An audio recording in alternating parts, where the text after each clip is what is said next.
Para comentar y tratar más en profundidad de este tema, nuestro comentarista internacional en esta ocasión, Daniel Prieto, y un invitado muy especial de 7 días, vamos a hablar sobre el problema en el Oriente. Daniel, buenas noches. Buenas noches, Hernán.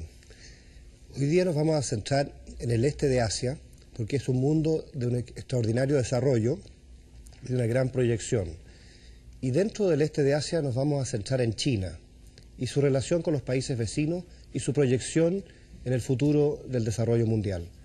Como ustedes saben, China tiene 1.200 millones de habitantes, es la quinta parte de la población de la Tierra y está creciendo a una tasa promedio del 10% del Producto Geográfico Bruto en los últimos 14 o 15 años. Esto significa que está triplicando su ingreso per cápita cada 10 años. Si nosotros proyectamos este desarrollo económico en el tiempo, podríamos considerar que China va a ser la primera potencia económica del mundo alrededor del año 2015-2020. Y si esto se continúa proyectando en el siglo XXI, China va a pasar a ser el Estados Unidos de la época. Y todas las relaciones de poder en el mundo y las relaciones económicas, industriales, tecnológicas, científicas, sociales, van a cambiar por ese motivo. Hay una preocupación muy grande por las orientaciones definitivas que vaya a tener China. No hay seguridad cuál va a ser la relación de China con Japón.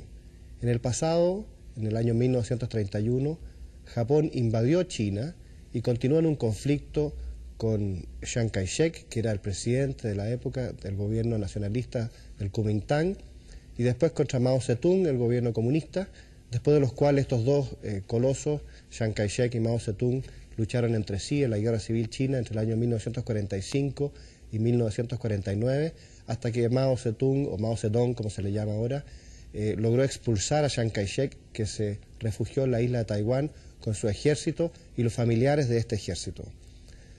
Pero esta guerra larga con Japón creó grandes enemistades, grandes dificultades entre China y Japón, y a pesar de que se han superado enormemente y a pesar de que Japón está invirtiendo crecientemente en China en los últimos años, hay dudas sobre cuál va a ser la perspectiva de esta relación en el futuro. ¿Será China y Japón aliados? ¿Habrá una desconfianza? ¿Serán competidores? ¿Serán enemigos? Es muy importante porque si ambos países son aliados, suman sus capacidades, suman sus fuerzas. Si son enemigos, se neutralizan de algún modo mutuamente y la resultante para el resto del mundo es inferior en poder conjunto. Pero también las relaciones nos interesan de China con Corea del Norte y Corea del Sur, con Taiwán y con los países del sudeste asiático.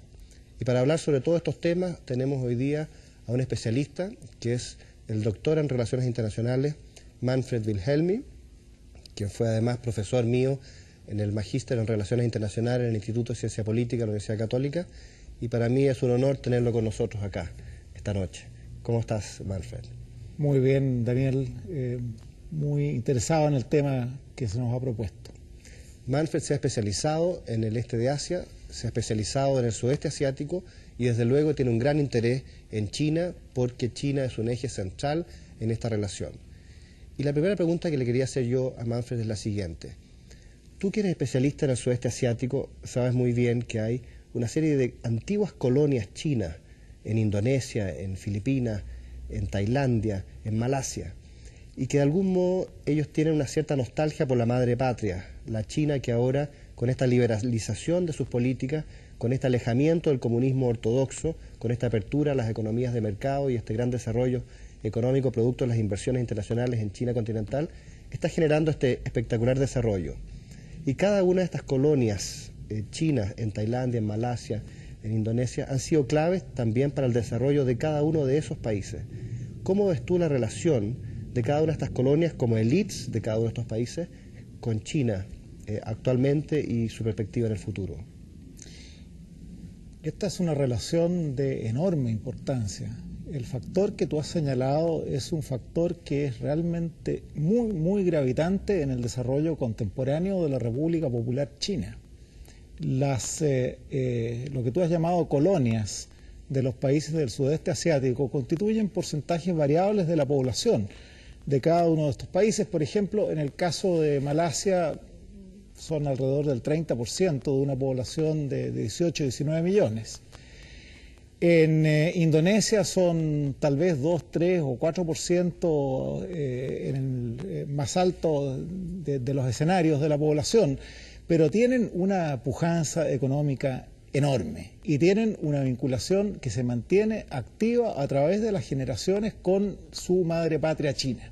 De manera que el proceso de inversión en la República Popular China ha tenido muchísimo que ver con estas comunidades chinas, las llamadas comunidades chinas de ultramar, los overseas Chinese, se dice en inglés, que desde Malasia, desde Singapur, desde Tailandia, desde Indonesia, están participando activamente en el desarrollo económico de la República Popular China.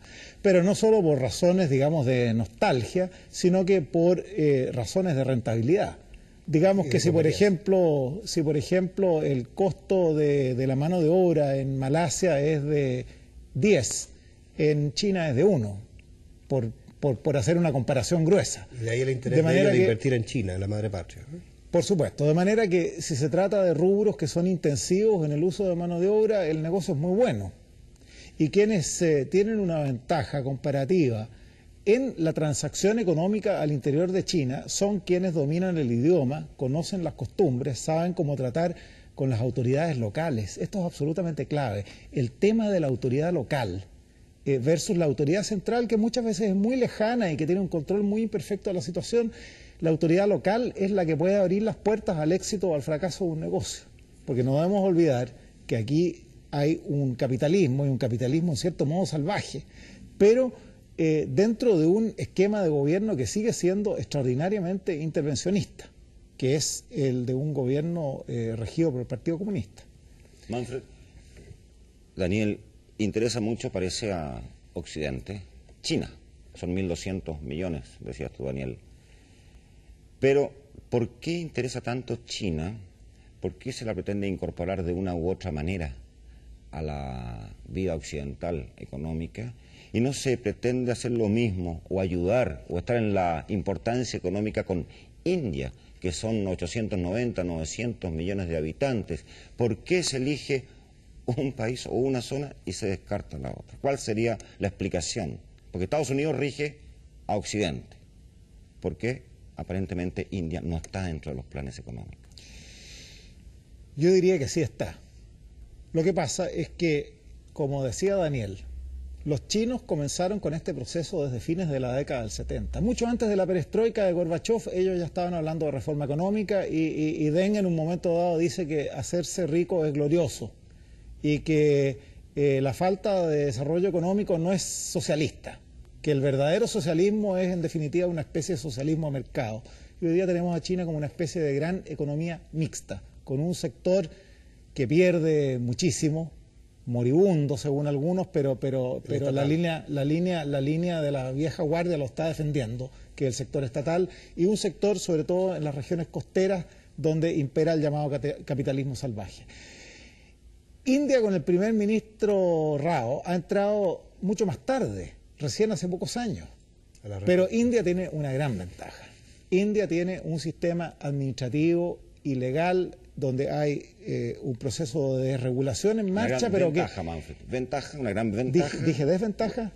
No, pero ventaja, por supuesto. Ventaja. Una gran ventaja sobre China, que es un sistema legal y administrativo donde hay que hacer mucha desregulación, pero que es muchísimo más inteligible para los occidentales que el sistema chino, que sigue siendo un sistema de una falta de transparencia, que es uno de sus habilidades. También que a lo mejor China no tiene el costo de una religión, de una práctica religiosa tan especial como es la de India, y que, Daniel, a lo mejor India está pagando un tributo muy grande para modernizarse por todas las trabas de las castas, etcétera, etcétera, que China a lo mejor no lo tiene, que es solamente un asunto político el de China y no impide que la religión que practican. Bueno, ahí hay varias cosas. En primer lugar, hay varias religiones en China y también hay varias religiones en la India. Y no es cierto que China no tenga religión. Tú dices por el proceso marxista de Mao Zedong que eventualmente habría bajado un poco el perfil. Efectivamente lo ha bajado en parte, pero han resurgido todas las religiones orientales típicas, porque por lo demás son muy parecidas a las de China, a las de la India. Hay influencias mutuas muy importantes.